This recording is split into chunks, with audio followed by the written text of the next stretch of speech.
Buenas tardes, hermanos y amigos que nos acompañan. Vamos a dar inicio el día de hoy, como habíamos quedado, con el estudio a la carta a los romanos.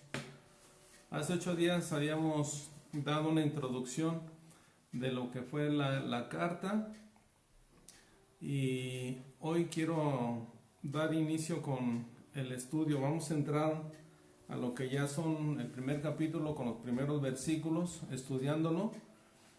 Y para esto, ya los que estén conmigo, vamos a hacer una oración pidiéndole dirección y guía al Señor. Sabemos de antemano que todo esto lo hacemos para la honra y gloria de Dios. Nunca ha sido con la intención de honrarnos a nosotros. Entonces, hoy vamos a dar inicio con esta oración pidiendo dirección y guía. Así que les invito a inclinar su rostro y vamos a hacer esta oración. Bendito Dios, Padre misericordioso, te damos gracias, Señor, primeramente, Señor, por todo lo que el día de hoy nos has dado. Nos has conservado, Señor, en buena salud. Nos has conservado, Señor, y no nos has dejado solos. Siempre hemos visto tus maravillas. Has estado con nosotros, nos has dado del alimento, del techo, nos has procurado, nos has favorecido. Y hoy te damos infinitamente gracias por todo eso y más, Señor, porque a veces nos has librado, Señor, de muchas cosas y muchos peligros que a veces nosotros sin darnos cuenta, pero tú lo has hecho. Hoy, Señor, te rogamos, Señor bendito Dios, para que mi Señor y mi Dios nos favorezcas y nos permitas en este día iniciar este estudio, y sobre todo que nos guíes, que abras el entendimiento y que estemos prestos y atentos a cada palabra, Señor, que tú nos des. Ayúdanos, bendito Señor, porque reconocemos que separados de ti no podemos. Nos hemos vuelto dependientes de ti y ahora ya no podemos caminar sin ti, Señor. Ya no podemos hacer nada si tú no nos favoreces, si tú no estás con nosotros. Hoy te pedimos, Señor, que bendiga, Señor, a cada uno de mis hermanos y amigos que están aquí, conectados a través de este medio. Te ruego por sus vidas, por sus hogares, sus familias. Y sobre todo te pongo en tus manos aquellos que tienen problemas de todo tipo, tú los conoces, Señor. No podemos decir de qué tipo de problemas, porque a veces ni nosotros mismos nos entendemos cuando pasamos por situaciones variadas, pero tú conoces cada situación y en ti está la solución, Señor. Solamente es que nosotros confiemos plenamente en ti, y así lo queremos hacer, solicitándote, Señor, también que nos aumentes la fe, porque es la que necesitamos, y a través de todo este estudio y esta carta, Señor, que nos abras al panorama, Señor, de poderte entender, comprender, hacer tu voluntad, que nos aumentes esa fe y sobre todo que nos den ganas de servirte, Señor. Hoy te damos gracias y te lo pedimos en el nombre de tu Hijo Jesucristo. Amén. Pues bien, mis hermanos, hoy vamos a dar inicio. La semana pasada dimos una introducción breve, aunque quisiera volverles a leer lo que Martín Lutero escribió sobre esta carta. Sabemos de antemano que esta carta fue el parteaguas para que la iglesia se reformara y viniera lo que es la protesta, porque esta carta les quitó la venda de ignorancia que muchos tenían, y para esto Dios, siempre teniendo un propósito en cada uno de las personas, tomó como instrumento a Martín Lutero, y Martín Lutero, con la ayuda del Espíritu Santo, estudió esta carta, y este fue el motivo por el cual Martín Lutero escribe esto. La epístola a los romanos dice así: Es la verdadera obra maestra del Nuevo Testamento y el Evangelio en su más pura, que bien vale la pena y merece que cada creyente en Cristo no solo la aprenda de memoria palabra por palabra, sino que también debe tratarla diariamente como si fuese el alimento diario para su alma. Nunca podrá ser leída y estudiada demasiado bien. Mientras más es usada, más preciosa se torna y su sabor es más agradable. Así lo expresa Martín Lutero. Y que eso sea nuestro sentir también.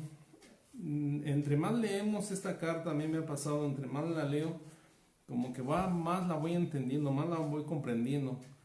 Y hoy este estudio esperemos que podamos comprender y entender muchas cosas y muchas dudas que a veces surgen en nuestras cabezas, que a veces nuestra fe empieza a menguar, pero esta carta nos ayuda precisamente a levantar esa fe.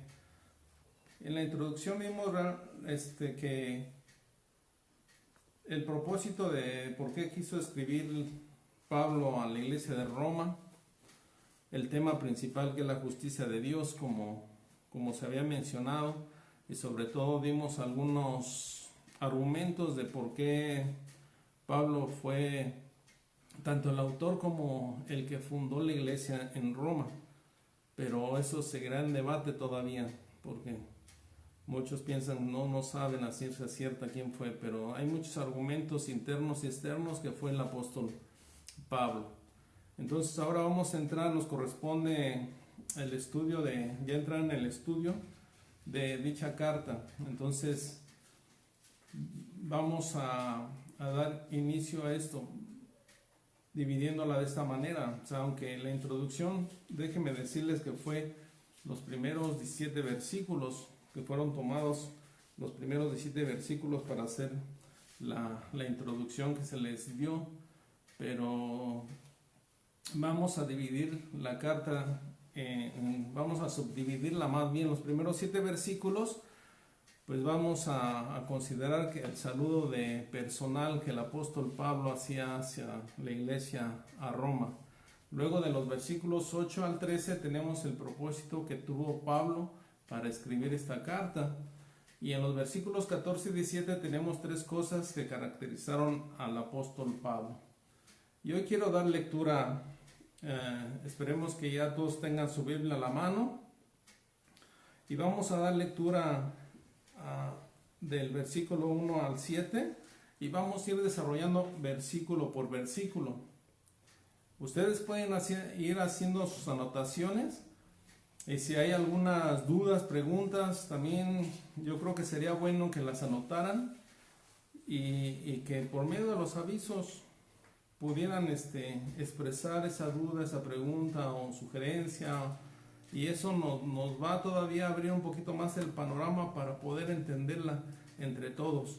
Porque dice la palabra de Dios que nosotros debemos edificarnos unos a otros para poder ser de esa iglesia que Cristo quiere. No nada más conformarnos con lo que un solo hermano dice, sino que todos colaboremos en la edificación de la iglesia. Y esa es una colaboración que probablemente les he estado pidiendo y que sería bueno, al menos que preguntaran dudas o algo que no les haya quedado claro. Yo creo que esto va a fortalecer y va a ir todavía fortaleciendo todavía esa iglesia que estamos conformando, la iglesia que le pertenece a Cristo. Pues vamos a dar lectura del versículo 1 al 7, dice así: Pablo, siervo de Jesucristo, llamado a ser apóstol, apartado para el evangelio de Dios, que él había prometido antes por los profetas en las santas escrituras, acerca de su Hijo, nuestro Señor Jesucristo, que era del linaje de David según la carne, que fue declarado Hijo de Dios con poder, según el Espíritu de santidad, por la resurrección de entre los muertos, y por quien recibimos la gracia y el apostolado para la obediencia a la fe en todas las naciones por amor a su nombre, entre las cuales estamos también vosotros, llamados a ser de Jesucristo. A todos los que estáis en Roma, amados de Dios, llamados a ser santos, gracia y paz a vosotros, de Dios nuestro Padre y del Señor Jesucristo. Pues vamos a comenzar desarrollando el primer versículo. Pablo, siervo de Jesucristo. En primer lugar dice así, Pablo, siervo de Jesucristo, llamado a ser apóstol. Aquí los manuscritos originales no traen este agregado a ser. Este fue un agregado después. Debería de leerse de esta forma: Pablo, siervo de Jesucristo, llamado un apóstol, apartado para el Evangelio de Dios. El nombre de Pablo viene de la palabra, proviene de la palabra en latín Paulus, que significa pequeño. En el libro de los Hechos, capítulo 13, versículo 9, ahí vemos también que fue llamado Saulo de Tarso. Y queremos que notar ahí, hacer notar que desde el principio se identifica a sí mismo como un siervo. Dice, Pablo, siervo. Es bien interesante cómo la palabra que utiliza el original en griego, la palabra doulos, que significa esclavo, es bien importante esta palabra. O sea que Pablo se consideraba a sí mismo esclavo de Jesucristo. Pero debemos de notar que él se identificaba a sí mismo siervo de Jesucristo, como esclavo, o sea, en obediencia, en alguien que está obligado a servir. No sé si algunos han visto películas de donde todavía existía la esclavitud y se vendían esclavos y no les quedaba otra más que obedecer. Eran obligados a obedecer. Ellos, básicamente su vida era triste porque no eran libres. Ellos estaban obligados a servir a su amo. Y Pablo utilizó esta palabra en griego, doulos, o sea, como esclavo, o sea, obligándose a servir, pero no lo hacía por obligación, sino Pablo se entregó a sí mismo porque así lo quiso él. No fue de que Dios lo obligara a hacer algo. No, definitivamente nosotros debemos de entender que Dios no nos obliga a hacer las cosas. Precisamente el Señor nos dotó con una libertad de elegir, ese libre albedrío que tenemos, y el Señor no violenta ese libre albedrío. Entonces es bien importante que sepamos por qué Pablo toma este lugar voluntariamente, y nosotros deberíamos de tomar ese ejemplo, que voluntariamente deberíamos de ser esos siervos de Jesucristo, o sea, en el servicio de Jesucristo, un servidor de Cristo, pero nunca con una obligación de que Dios nos está obligando a hacer algo, no, sino libremente. O sea, debemos de... Quiero compartirles la actitud que tuvo Jesucristo al enseñar esto en el Evangelio según Mateo capítulo 23 versículo 37, cuando dijo: Jerusalén, Jerusalén, que matas a los profetas y apedreas a los que son enviados. ¿Cuántas veces quise juntar a tus hijos como la gallina junta sus polluelos debajo de las alas, pero no quisiste? O sea, el Señor los llamaba. O sea, muchas veces el Señor nos llama, nos quiere proteger, pero nosotros no queremos entrar en esa protección. Por eso es que el Señor no nos obliga ni nos forza a hacerlo. O sea, muchas veces el Señor está esperando con los brazos abiertos a que nosotros tomemos la determinación. Y luego en el Evangelio de según Juan, en el capítulo 5, el versículo 40 dice, y no queréis venir a mí para que tengáis vida. O sea, Jesucristo dice estas palabras, ustedes no quieren venir a mí para que yo les pueda dar esa promesa de la vida eterna. O sea, es una actitud que nosotros debemos de tomar por decisión propia.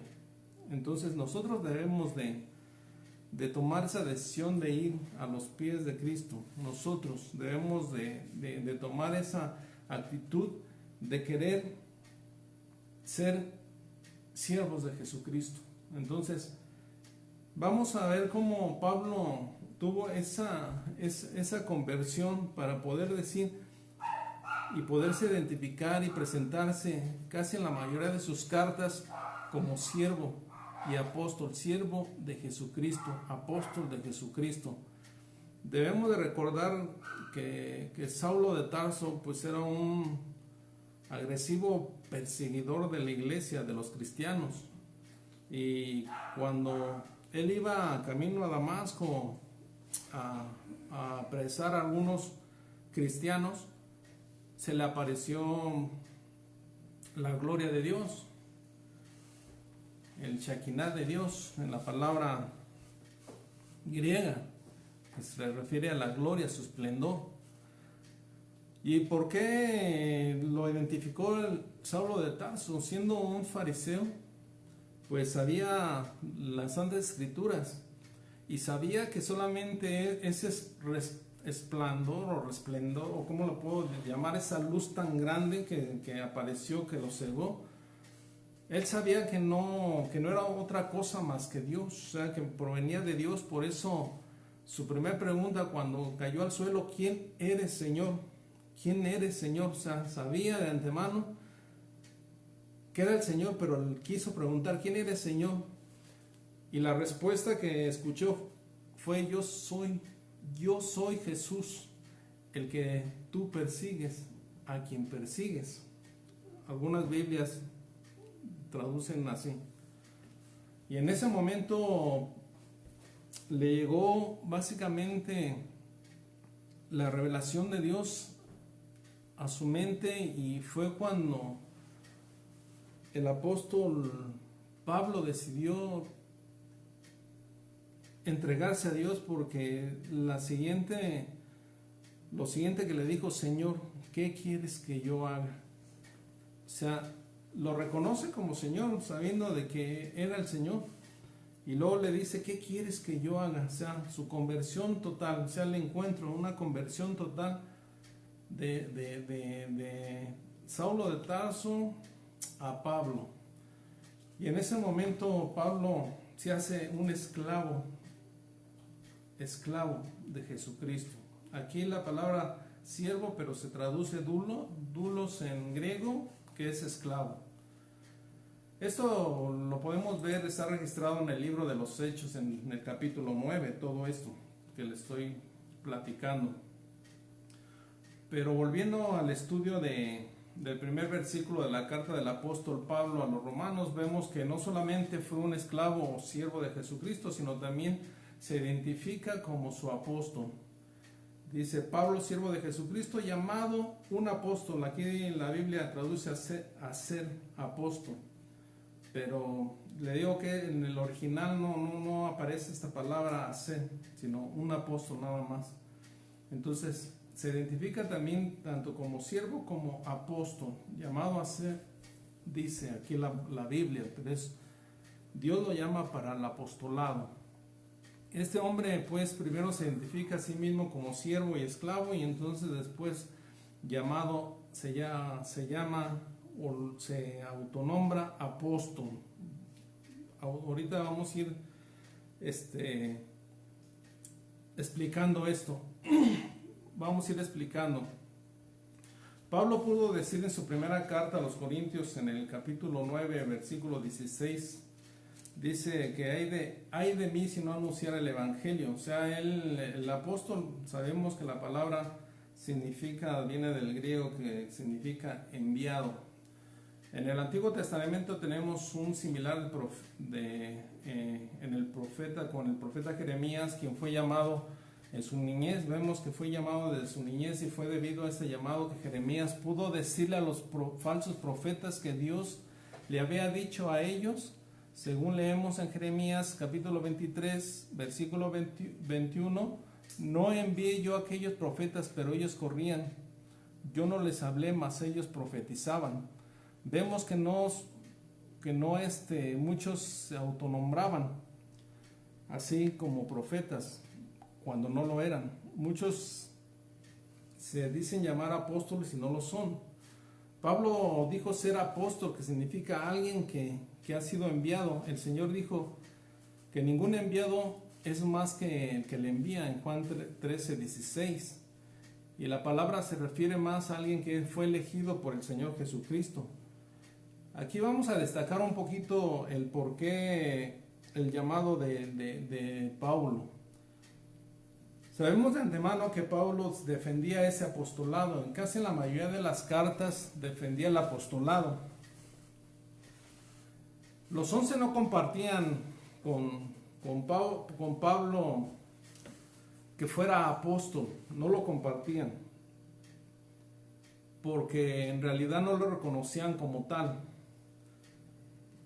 Y mucho se propagó en las iglesias, sobre todo en la iglesia de Galacia, donde los gálatas empezaron a judaizar y comenzaron a decir que no tenía la misma autoridad que los 11, que al fin él no era un apóstol como los demás, que muchas cosas. El apóstol Pablo tuvo que defender ese apostolado. Sabemos que cuando Judas Iscariote vendió a Jesucristo, a Jesús, al Maestro, por unas monedas de plata, después dice que entró en él un remordimiento que se quitó la vida. Los 11 tuvieron que sustituir el espacio que deja Judas Iscariote. Y dice la palabra de Dios en el libro de los Hechos que ellos echaron suertes, por medio de suertes, y que cayó la suerte en un hombre llamado Matías, y otro que le decían el justo, pero quien había caído la suerte en Matías. Pero vemos que muchas veces los planes de Dios no eran esos. Los planes de Dios eran diferentes. A veces nos queremos adelantar o querer ayudarle al Señor cuando en realidad no son los planes de Dios, no están dentro de los planes de Dios. Ellos se adelantaron porque para que no se hiciera ese gobierno, porque el número 12 significa un gobierno completo, entonces les hacía falta un integrante para completar el gobierno. Pero vemos que fue elegido por Jesucristo. Camino a Damasco, donde le dijo que él lo llamaba, cuando lo deja ciego, cuando le dice a Ananías que vaya y que ore por Pablo, cuando Ananías le dice que el Señor, que nos ha, como diciendo que no te das cuenta que es el que nos persigue y es un hombre celoso y que quiere exterminar a todos los cristianos, el Señor le dice: ve y haz lo que te ordeno, porque este instrumento es que lo había elegido el Señor. Entonces vemos que para que el Señor completó ese gobierno con Saulo de Tarso, con el apóstol Pablo, y completó los 12. Y lo vemos así porque ya no se sabe más de Matías, ya no se supo, nada más se sabe que se echaron suertes de ahí, pero hasta ahí quedó.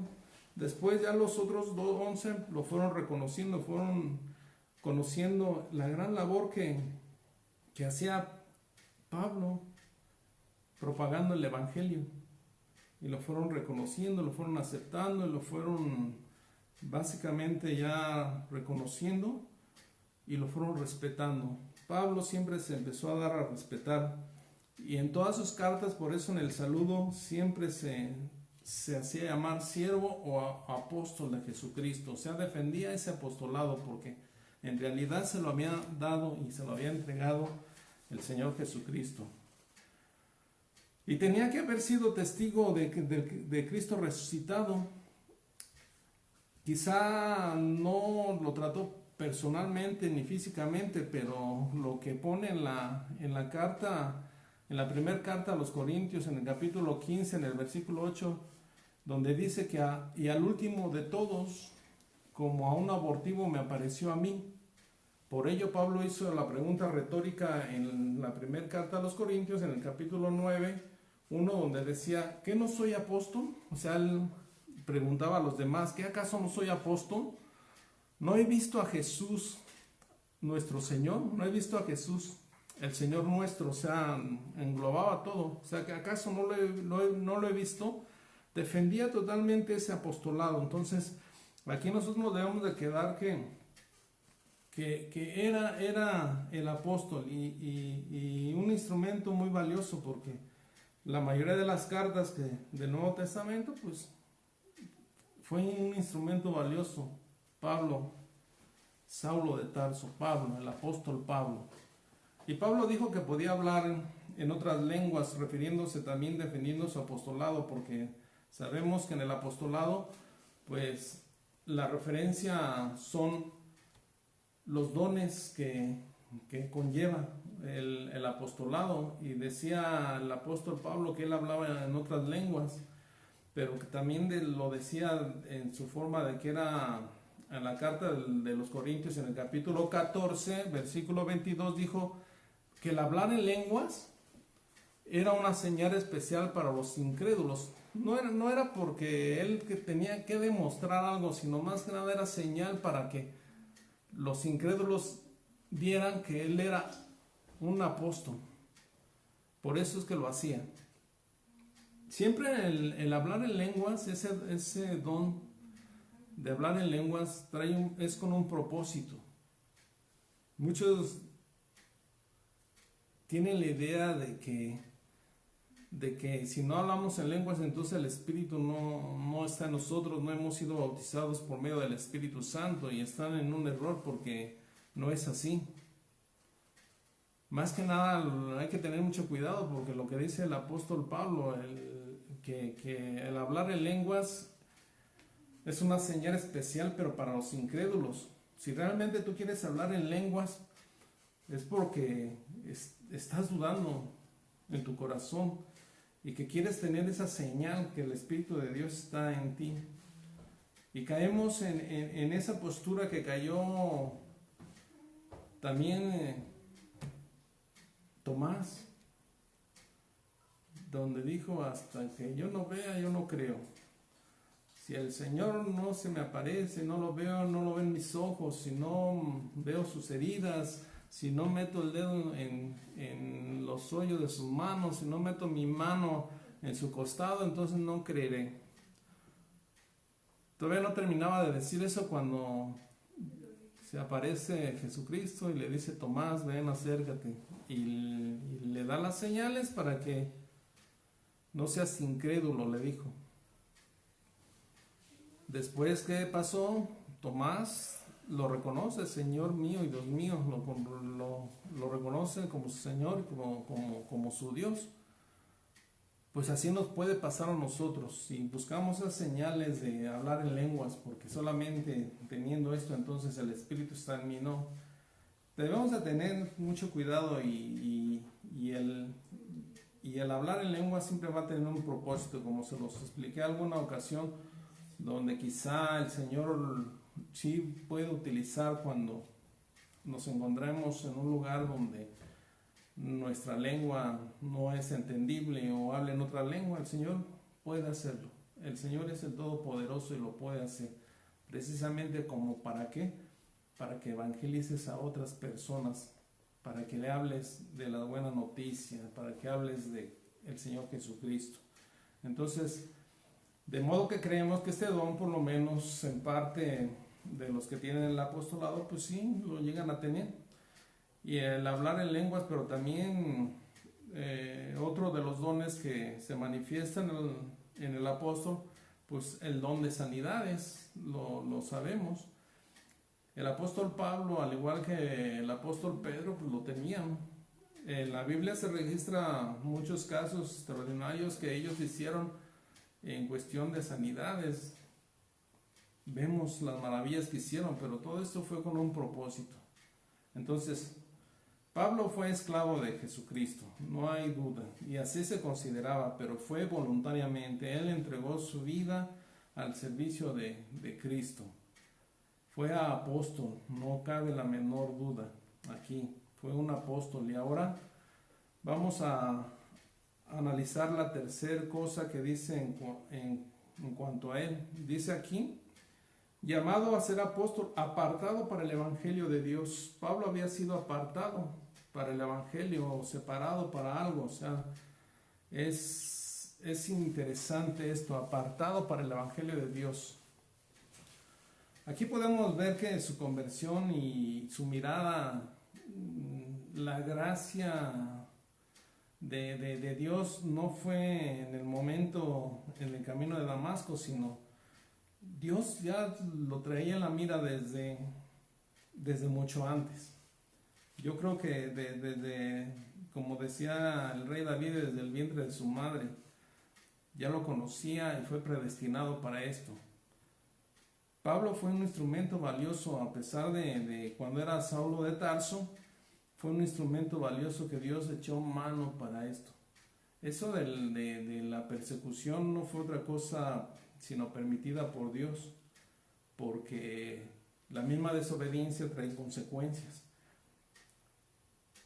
Dios había ordenado que fueran a propagar el evangelio a toda nación, empezando por Jerusalén, Judea, Samaria, bueno.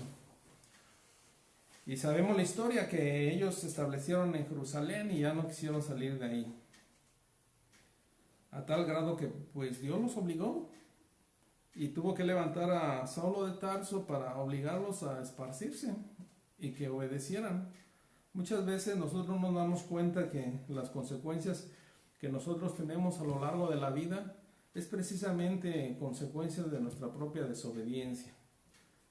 Y así sucedió. Entonces, apartado, separado para un propósito. Dios lo tenía ya predestinado a Saulo de Tarso. Después Pablo. Entonces volvemos a esta frase, apartado para el evangelio de Dios. Pablo no indica que había sido separado de alguna cosa, sino apartado para algo. Sabía el propósito, para el evangelio. Muchas veces cuando el Señor nos hace ese llamado, pensamos que nada más un llamado momentáneo, así donde nos apartamos un momento, cumplimos el fin, el propósito, y después nos volvemos a separar, volvemos a caer en los afanes del mundo, cuando en realidad no debe de ser así. El apóstol Pablo fue separado totalmente del judaísmo para entrar totalmente ¿a qué? Al cristianismo. Se lo apartó totalmente del judaísmo, el cual profesaba, era fariseo. Ahora lo apartó para algo, para el cristianismo. Entonces nosotros debemos ser apartados, no nada más separados. Dios nos ha llamado, nos ha separado con un propósito también.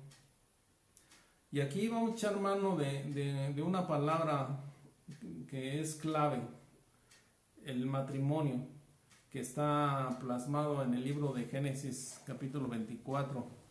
El matrimonio significa unión, pero al mismo tiempo significa separación.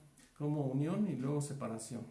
Sí, porque dice que el hombre dejará a su padre y a su madre, se apartará y se unirá, dice, a su mujer.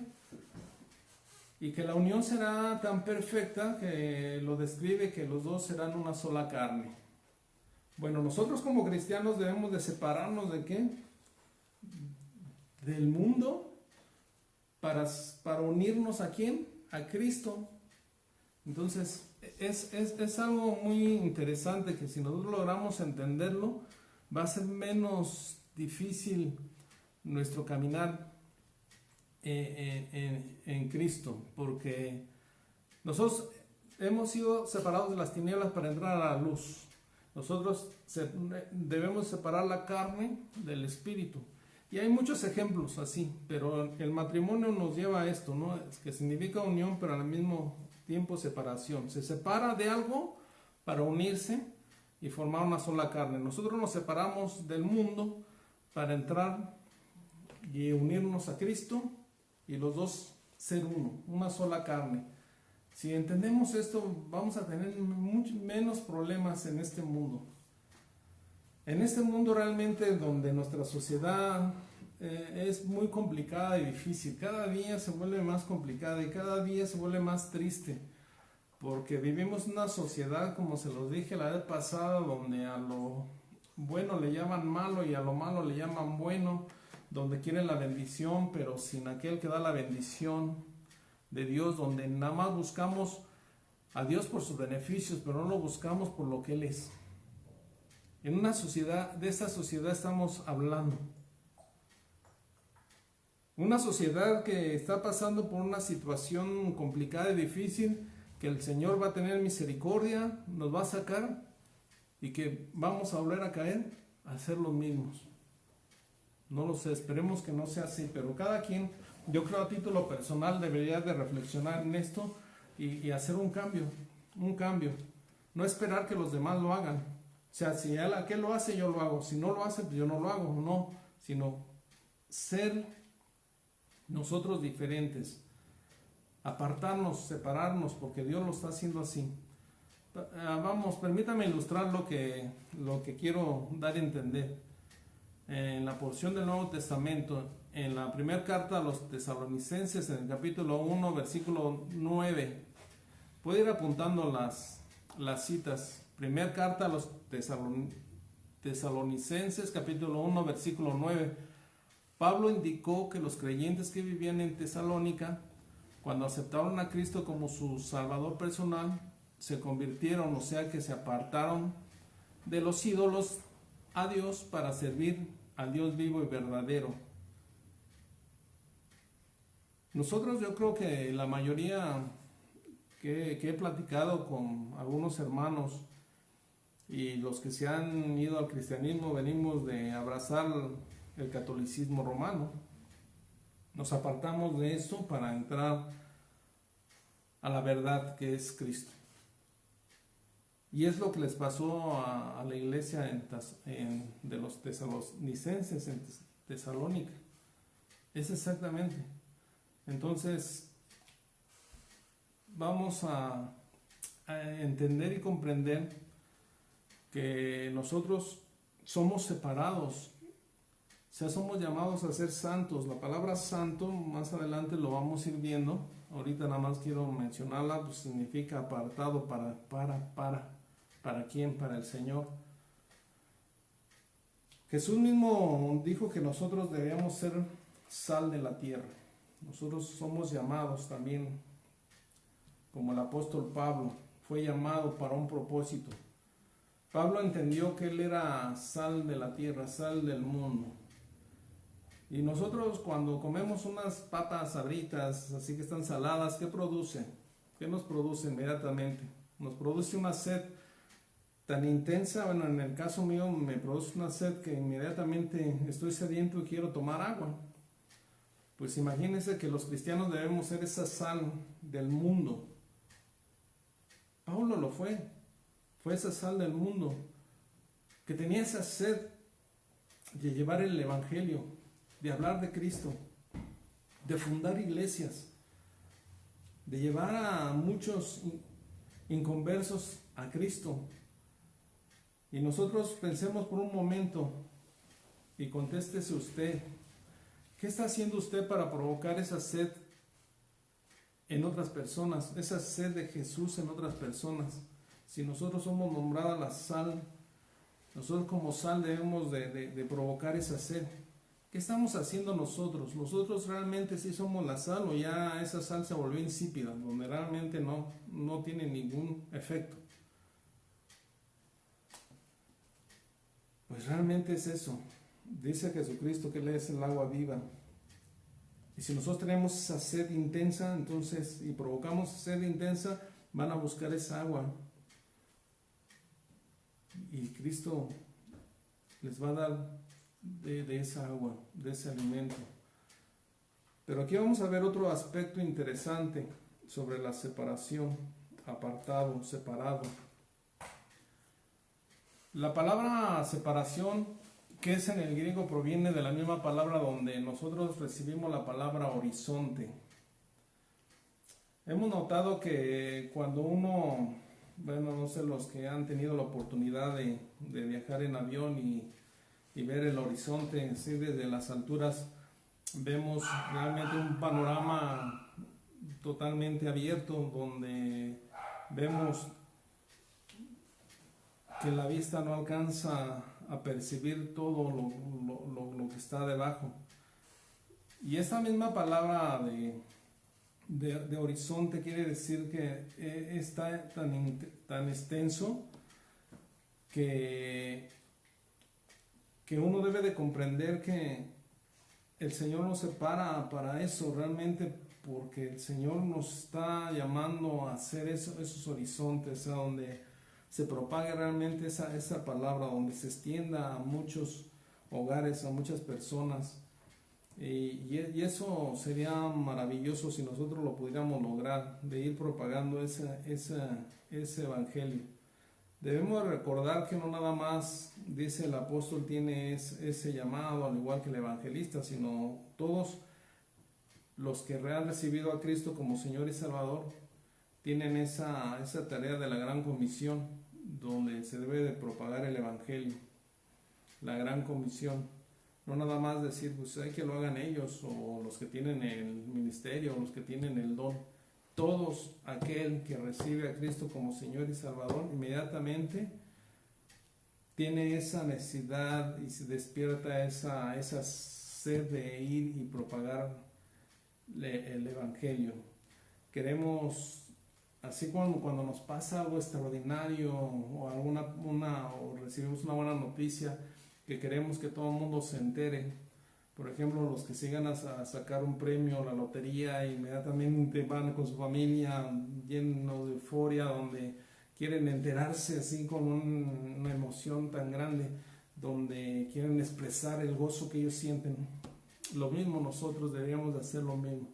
Ese gozo que sentimos, esa alegría de haber cambiado nuestra vida, de que el Señor obró en nosotros, el testificar con nuestra vida, pues yo creo que es abrir ese panorama, ese horizonte, llevar el evangelio y propagarlo a través de nuestro testimonio. Simplemente, si nos cuesta trabajo decir, hablar, porque no tenemos mucho que decir o no tenemos mucho del conocimiento de la palabra de Dios, porque somos niños espirituales, pues basta simplemente con propagar esa emoción de tu testimonio, lo que Cristo hizo por ti.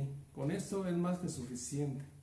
Con esto es más que suficiente. No necesitas más, no necesitas ser teólogo o un doctor de las escrituras, no, simplemente es tener esas ganas, esa sed de hacerlo. Entonces vemos realmente lo que el apóstol Pablo dijo en su primera carta también a los Corintios, en el capítulo 13, en el versículo 11. Él decía que cuando él era niño hablaba como niño, se comportaba y razonaba como niño, pero que cuando llegó a ser hombre dejó a un lado lo que era propio de la infancia. Cuando nosotros somos niños espirituales, es lo que les quería explicar, les quería dar a entender en ese momento, pues nos cuesta mucho trabajo entender las escrituras. Por eso dice que el Espíritu Santo nos va progresando poco a poco, y nos va alimentando el Señor con la leche y después ya con un alimento más sólido. Y es eso, vamos madurando espiritualmente a tal grado donde ya la vergüenza deja de ser, ya no nos avergonzamos del Evangelio, porque sabemos que es poder para los que creen. Pero si aún así han pasado mucho tiempo y tú siendo cristiano y sigues alimentándote con la leche, pues yo creo que estás empachado y ya se te dio el alimento sólido, no lo entiendes y no lo sigues comprendiendo, pues yo creo que es motivo de preocupación. Es motivo de preocupación porque entonces ya no puede ser así. Entonces tenemos ahí como un retraso, lo que yo les decía la vez pasada.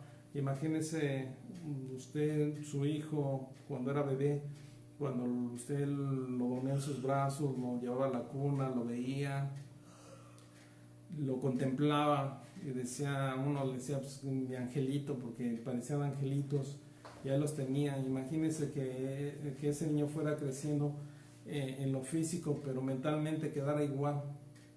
Sería muy triste. Para uno como padre sería muy triste ver a un niño en una situación de esa manera, que no razona. Pues imagínese a Dios como padre, ver a un hijo que no madura espiritualmente. Yo creo que es muy triste.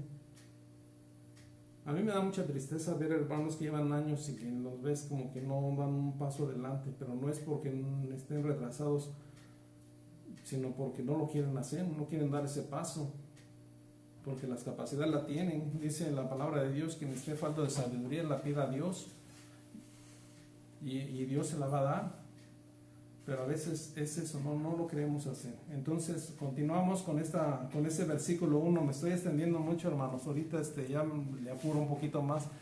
Entonces vemos que dice el apóstol Pablo que él fue llamado a ser apóstol, dice la palabra, o llamado un apóstol para el evangelio de Dios. Aquí debemos de reconocer que ningún ser humano inventó el evangelio, que el evangelio de Dios ya se había dado, ¿no? Se venía dando. Desde más de 2000 años atrás el evangelio se vino dando, porque en el versículo 2, vamos a leer que dice que él había prometido, ¿quién? Dios, que él había prometido antes por sus profetas en las Santas Escrituras. Yo creo que debemos reconocer que el evangelio se vino propagando desde mucho antes atrás. Desde el Antiguo Testamento podemos ver cómo Dios fue manifestándose para entregar este evangelio.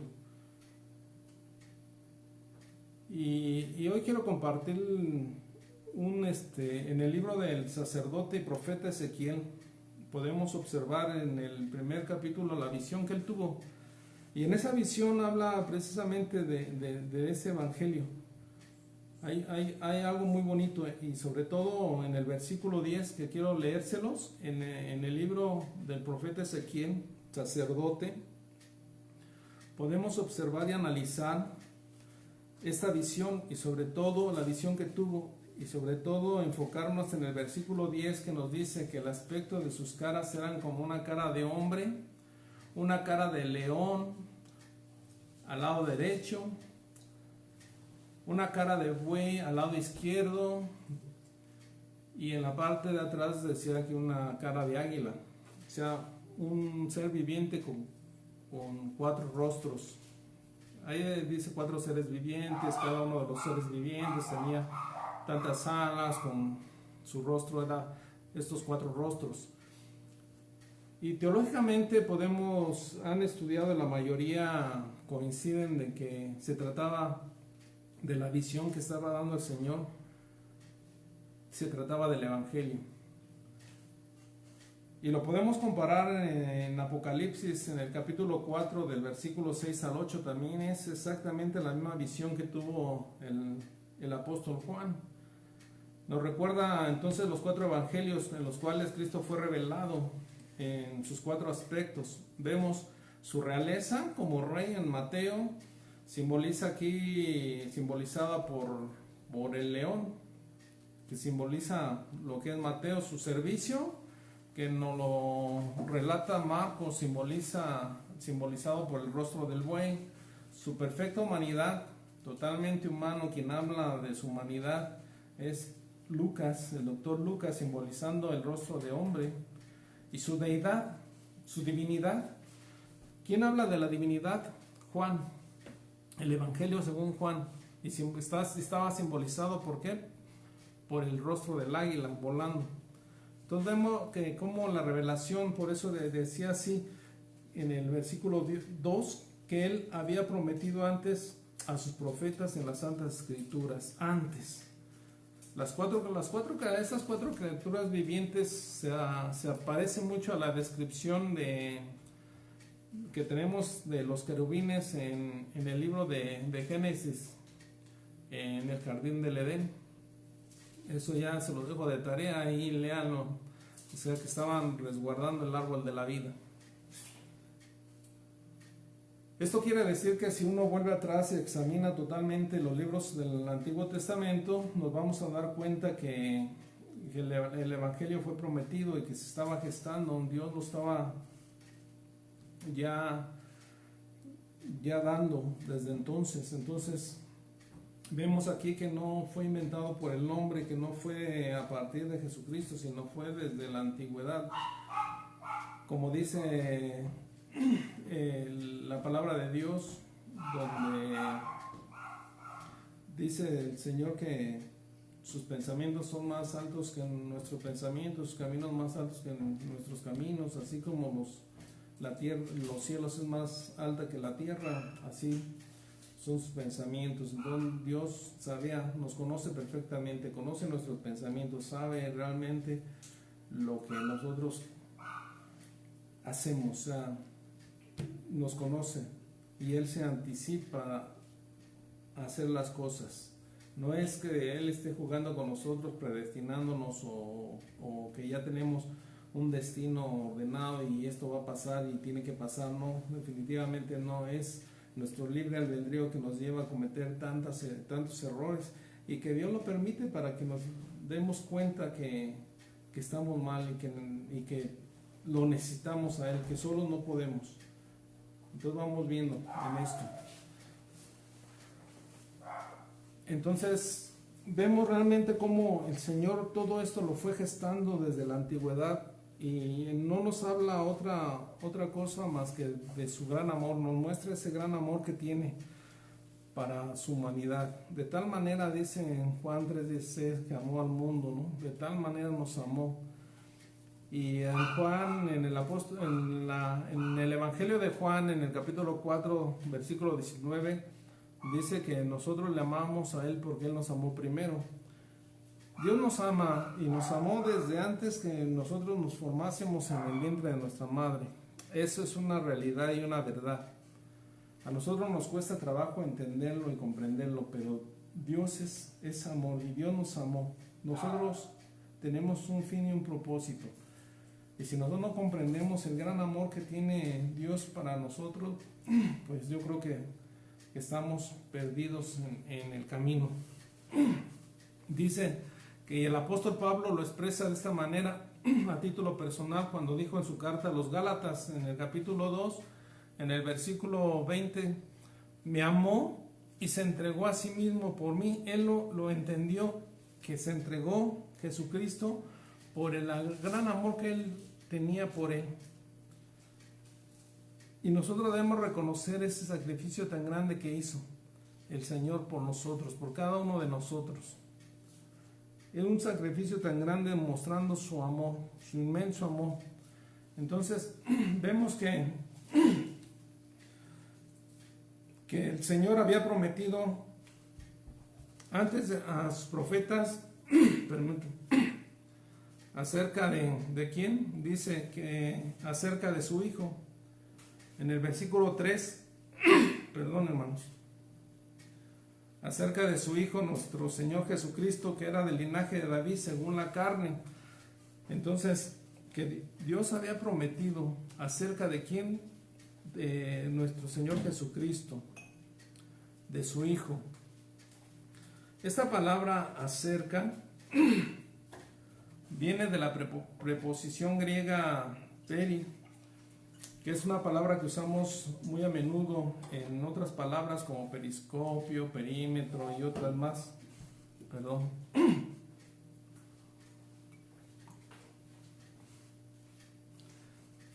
Y esta palabra peri, que se traduce como acerca de nuestro Señor Jesucristo, significa algo que nos rodea.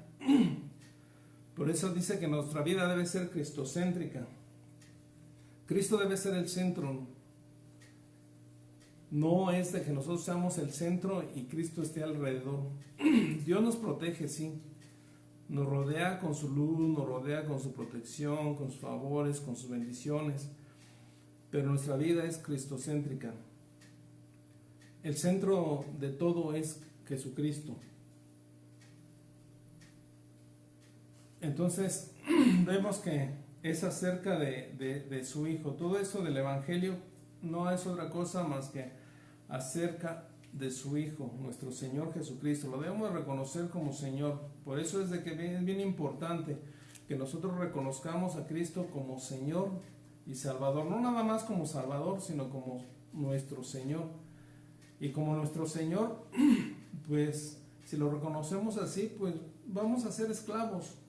Vamos a utilizar esa palabra dulos como esclavos, siervos, siendo siervos, pero no por obligación, sino por convicción, porque así lo queremos nosotros. Entonces vemos hoy en día que cómo estamos viviendo y cómo estamos escuchando mucho acerca de que muchos necesitan la religión, cuando vemos que Jesús mismo no tuvo ninguna religión y que no necesitaba ninguna, pues él era y es Dios. Y a lo mejor alguien que dirá, bueno, pues yo creo que aquí como que no lo entendemos, como que estamos un poquito perdidos, estamos locos o no sé, pero podemos decir, bueno, si Cristo es Dios, ¿por qué oró? ¿A quién oraba entonces si él siendo Dios? Pues oraba en primera por enseñarnos. Y aparte por la condición. Sabemos que la condición, que vamos a verlo un poquito más adelante, por eso decía del linaje de David, tenía esa condición humana, la condición de hombre. Dice que se despojó de sí mismo, bajó de su trono, se despojó de sí mismo, y por amor a nosotros se hizo hombre, se hizo pecado.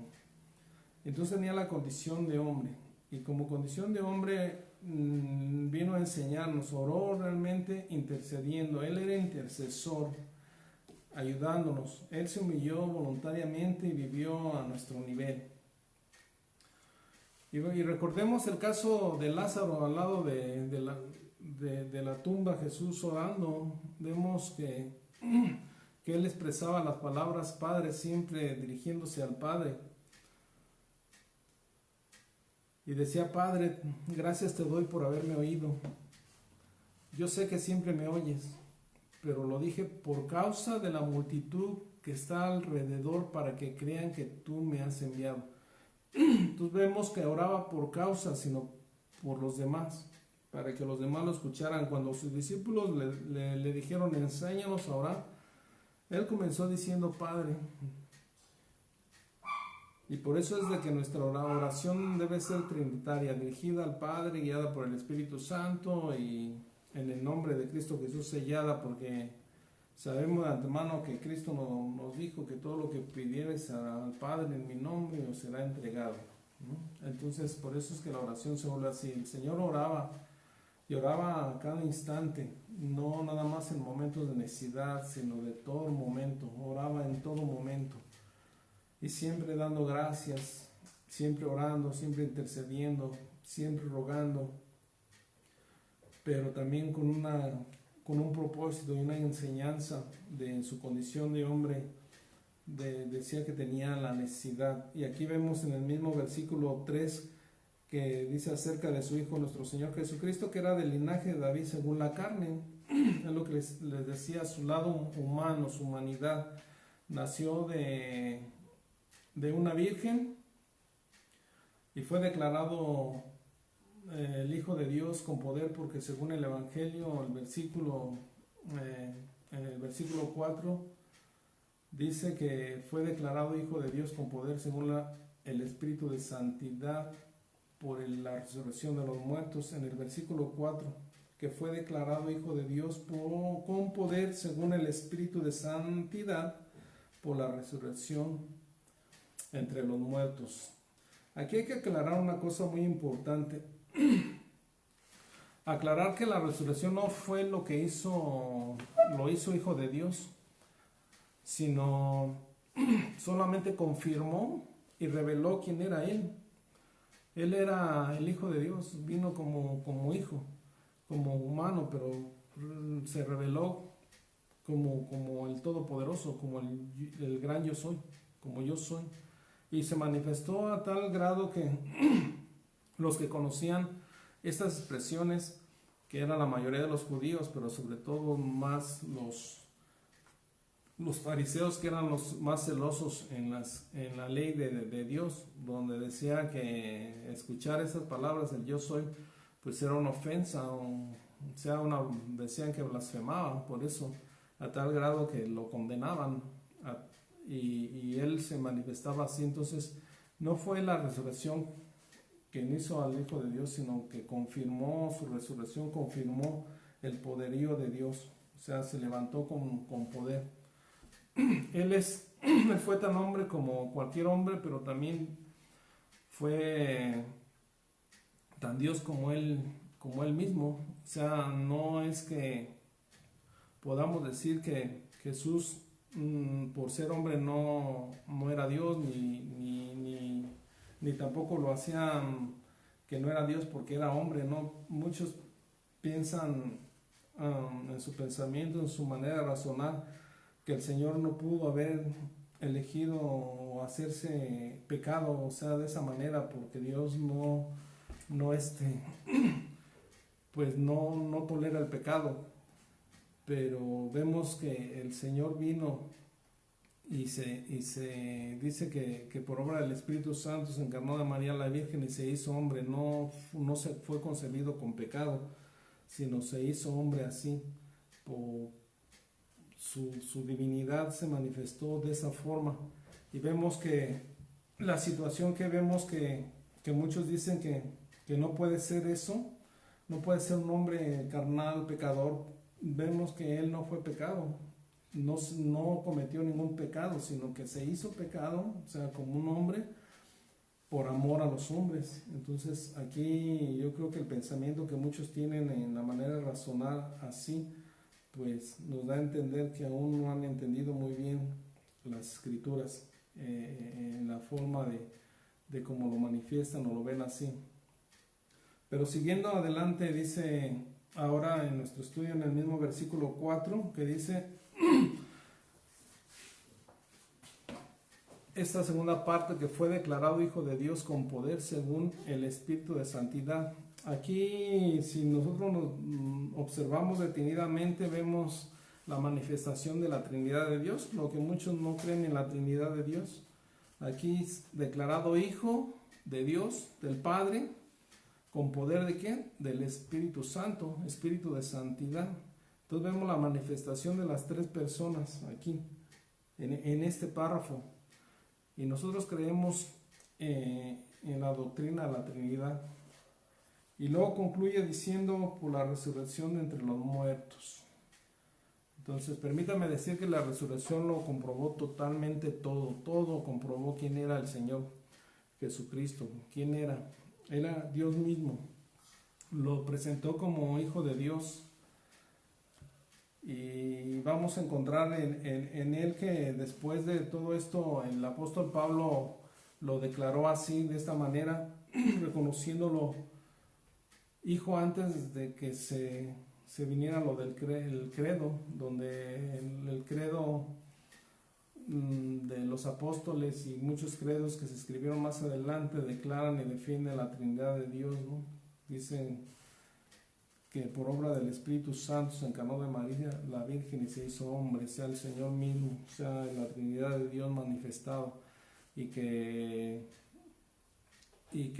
el Padre es Dios, que el Hijo es Dios, que el Espíritu Santo es Dios, una sola persona manifestada en tres deidades. No es que son tres personas, sino es una sola persona manifestada en tres deidades. Una haciendo función como Padre, una haciendo función como Hijo y otra haciendo función como Espíritu Santo. Cuando le dijo a sus discípulos que ya no lo iban a ver físicamente, pero que él iba a estar espiritualmente, pues hablaba de esto, ya no era en espíritu. Por eso la palabra de Dios dice que Dios busca verdaderos adoradores que le adoren en espíritu y en verdad, porque de tales adoradores se agrada el Señor, porque Dios es espíritu y en espíritu debe de ser adorado, ¿sí? Lo debemos de manifestar, lo debemos de sentir. Y debemos de poner en nuestra mente que a Tomás le dijo, tú me viste porque creíste porque me viste, pero bienaventurados soy aquellos que han creído sin haber visto. Al Señor no necesitamos verlo, no hay que sentirlo, se manifiesta, se siente, y así es como nosotros debemos de vivir, y se debe de manifestar de esa forma. Y finalmente vamos a ir viendo que Cristo sufrió por nosotros y sufrió la muerte de cruz, una vergüenza terrible y un padecimiento terrible, precisamente por amor a nosotros. O sea, Él se entregó a sí mismo por nosotros, por eso dijo que a nadie le arrebataba la vida, Él mismo la daba, Él mismo la ofrecía. No había alguien que le quitara la vida. Yo la doy y yo la vuelvo a tomar, decía el Señor Jesucristo. Y esto lo manifiesta que el Señor, que Él venía de arriba. Jesucristo mismo lo dice cuando confronta a los fariseos. En el Evangelio de Juan capítulo 8 versículo 23 dice que vosotros sois de aquí abajo, yo soy de allá arriba, vosotros sois de este mundo, pero yo no soy de este mundo. El Señor mismo, Jesús mismo lo decía de esa forma y se los decía, ustedes sois de abajo, yo no soy de aquí abajo. Y por eso cuando Pilato lo confronta y le dice que si él es rey, dijo, tú lo has dicho, pero mi reino no es de este mundo. El reino que de Dios no es en este mundo. Y así lo creemos nosotros y lo manifestamos de esa forma, que no es así, y lo entendemos. Lo debemos de comprender de esa forma. Entonces, Cristo siendo Dios, Jesús su lado humano y Cristo su lado divino. Esta combinación de palabras, Jesucristo, el que las utilizó primeramente, las utiliza mucho en sus cartas el apóstol Pablo, refiriéndose tanto a su lado humano como su lado divino, y los dos totalmente manifestándose como la deidad en la Trinidad de Dios. Entonces vemos que no, para nosotros es así también. Entonces después tenemos aquí otra verdad. Vemos a Cristo resucitado y sentado actualmente a la diestra, dice, del Padre, sentado en su trono. Entonces igualmente la resurrección de Cristo nos asegura que Él vendrá a esta tierra como el juez también. Tenemos esa esperanza que Cristo volverá. Esta es una promesa que Cristo mismo lo dijo, que Él vendría como juez. Y lo vemos registrado en el libro de Hechos cuando Pablo confronta a todos los filósofos de Grecia. En el capítulo 17, versículo 29 al 31, dice, siendo pues linaje de Dios, aquí estamos todavía en el linaje de David, siendo pues linaje de Dios, no debemos pensar que la divinidad sea semejante a oro o plata o piedra o escultura de arte o de imaginación de hombres, pero Dios, habiendo pasado por alto los tiempos de esta ignorancia, ahora manda a todos los hombres en todo lugar que se arrepientan, por cuanto ha establecido un día en el cual juzgará al mundo con justicia por aquel varón a quien designó, acreditándolo ante todos al haberlo levantado de los muertos. Nosotros creemos esto, hermanos, y hoy yo creo que el tiempo se nos ha ido muy rápido. Espero que en el siguiente día de estudio podamos iniciar con el versículo 5, que bueno, es un estudio que la verdad es de que cada versículo vamos desglosando, vamos desmenuzando, por llamarlo así, en todo. Entonces, para no cansarlos un poquito más, vamos a quedarnos hasta el versículo 4. Y ya mis hermanos que van a continuar con el estudio, pues aquí que puedan iniciar en el versículo 5, porque sí va a ser muy difícil el dar así un estudio muy generalizado de llevando así los versículos, sino esta carta se debe de estudiar detenidamente para irla desmenuzando detenidamente y irla entendiendo y comprendiendo, y sobre todo lo que les decía, quizá a ustedes les van a salir dudas, preguntas, o a lo mejor van a tener otras sugerencias para ir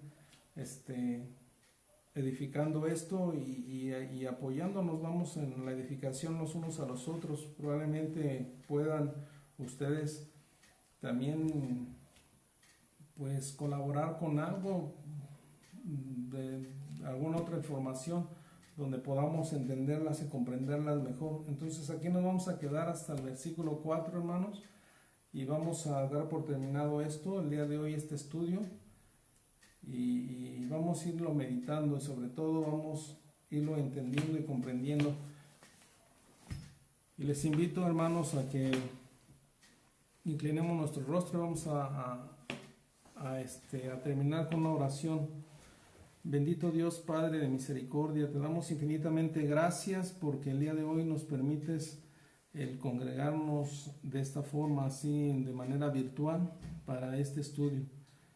Te rogamos, Señor Padre mío, nos sigas ayudando para continuar estudiando esta carta a los romanos, que es muy interesante y que se puede desglosar mucho, Señor. Sobre todo que podamos entenderla, y para poder, una vez entendiéndola, irla aplicando en nuestra manera de vivir, porque esto nos va a ayudar a acrecentar nuestra fe, a saber, mi Señor, y conocer más de ti, y sobre todo, Señor, despertar esa sed de querer servirte, Señor, de poderte valorar como nuestro Señor y Salvador, de poder ser esos siervos llamados también a ser apóstoles, y que podamos ejercer esa gran comisión que tú nos has ordenado, porque es en general para todos el compartir del Evangelio, de la buena noticia. Ayúdanos, Señor, ayúdanos, benditos Señor, a entender y comprender que no nos debemos de avergonzar del Evangelio, porque el día que estemos en tu presencia, tú nos lo has advertido, que tú te avergonzarás de nosotros.